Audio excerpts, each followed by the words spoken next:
May 50 pesos siya. Ikaw, Ate Lexa, 1,000. Pag nasalo mo lahat, ha? Kaya Ate Lexa. Ate Lexa. Wala na! Nakasalo siya ng 3. May 50 pesos na baon. Hello! So, lobot yung device namin, yung pang gano'n, yung magnet. So, manual natin gagawin ni Jepay. Pag nakasalo siya ng 3, may 50 pesos na baon. Hello! Ready ka na? Athlete position. Ready? 3, 2, 1, go!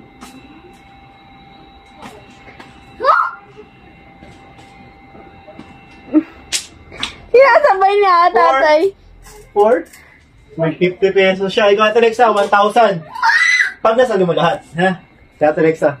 Ate Lexa, binibidyo mo dyan pa sa Ate Lexa. Ate Lexa, pag nasalo mo to lahat, 1,000. Oh. Tignan natin. Wala, negative yan, negative yan. Ha? Negative pag nasalo yan. niya, Ate Lexa, 1,000. Ha? Kailangan lahat masasalo niya. 3, Negative yan. 2, 1, go!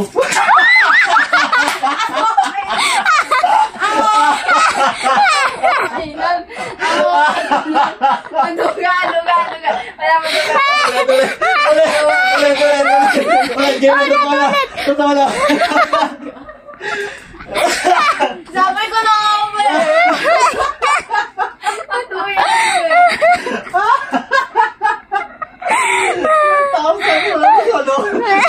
Salo ka ba, isa? Okay. Okay naman kasi nila. 1,000 na, 1,000.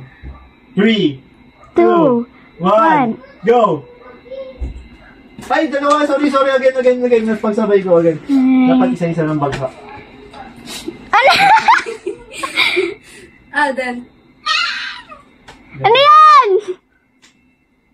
Ayoko pa pumasok. Okay, 3, 2, 1, go! Kuba naman yung athlete's position na ito. Athlete position nga yun eh. Ah! Wala na! Okay, for pag kasalo na itong 100 pesos na baon. Oh! Oh! 450 pesos! Pag nasalo niya yung 4. 450? Oh, 50 na lang. 4 na lang eh.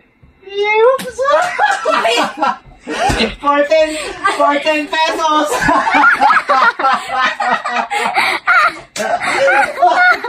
Oy!